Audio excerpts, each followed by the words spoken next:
change.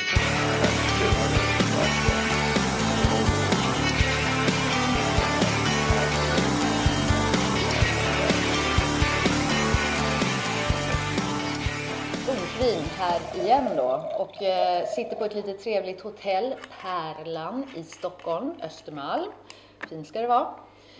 Och idag har vi en mycket speciell gäst med oss, nämligen från Sydafrika. Can you tell us a little about your winery?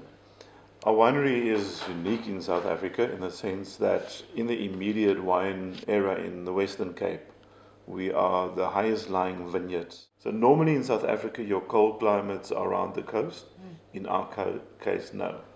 So cold, virus-free, not warm like the immediate region because again we on an escarpment quite high up. And then the nicest thing about for me is that we're surrounded by 183,000 hectares of nothing. It's complete nature and unspoiled land. That's fantastic. Which region or district or No. sub-district? We're not a sub-region or a district or anything. We Cederberg ward. We're one of about 10 lone standing wards in South Africa. We see ourselves not part of the rest. We're quite unique in the sense that our terroir is unique. So many people think that we're in the Olifant River, which is on the other side of the mountain, but the Olifant River's temperature and soils differ radically from ours. So a ward is smaller? Yeah, it's more yes. Exact. Yes.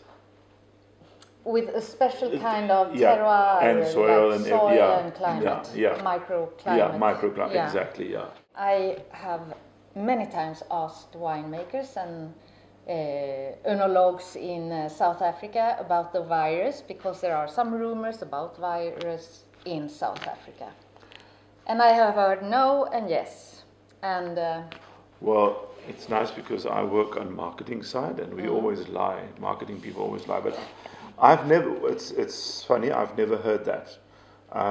So living in South Africa, I've never heard that.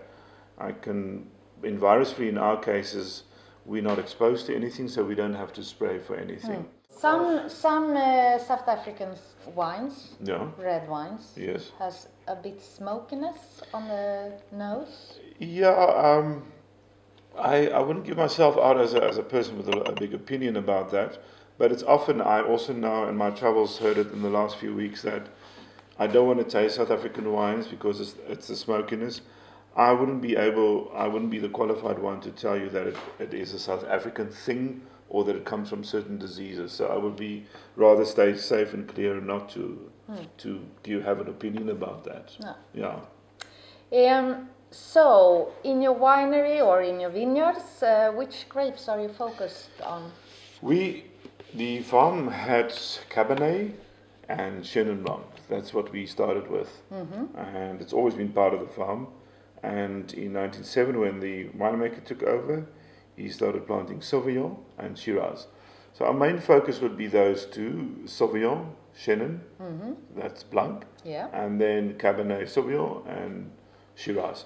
We have other interesting things. We have a bit of Merlot, and we have Bucatraba, which is a very rare cultivar that we often joke and make as that our flagship wine instead of the others. But we're known for our Shiraz and Sauvignon Blanc, but we do believe that the Cabernet and the Chenin is of a very high standard. The Bucatraba sounds very interesting. Yes. I never heard of it before. No. Is it a crossing or is it Yes, it is. It comes from Sylvaner and Troningen. Around about 1860 it became a legal cultivar in Alsace. And it was taken to about 6 different countries all over the world who got it. Places like Hungary, Italy, Zimbabwe, South Africa.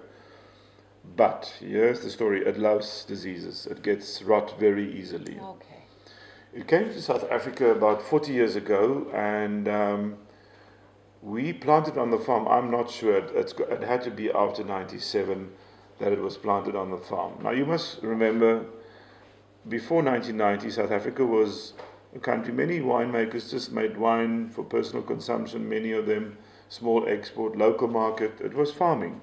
It wasn't a specialized thing, but of course, there were serious winemakers. But in '94, Mr. Mandela was released, and people became quite serious about export and what they did. Yeah, Cederberg has two problems. It has frost up to as late as November, and then we have baboons. The baboons, not the monkeys. The monkeys are the smaller, the grey one that lives more sort of from the south coast up to the border and to Harare up into Africa. But down in the Cape we have baboons. Yeah, we all have our set of rules. We have electric fences.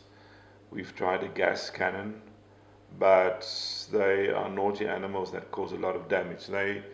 If they only ate the grapes and they picked it off nicely, it would have been no problem, because I think the problem is that we take off very, very little. So we have a very high yield. So a lot of grapes are left behind. And we actually then go in afterwards and cut off those grapes that had fall to the ground. But what they do, we have the spitter drip irrigation system, and they break that off. So we have somebody sitting there with a gun shooting when they see them. Males, they run. Females, we have a lot of lady wine pickers, grape pickers. They couldn't care for the ladies. They run when they see males. But it is a problem because they get up very early in the morning and we still fast asleep. And especially we have one or two very isolated vineyards. And the damage they cause it's tremendous.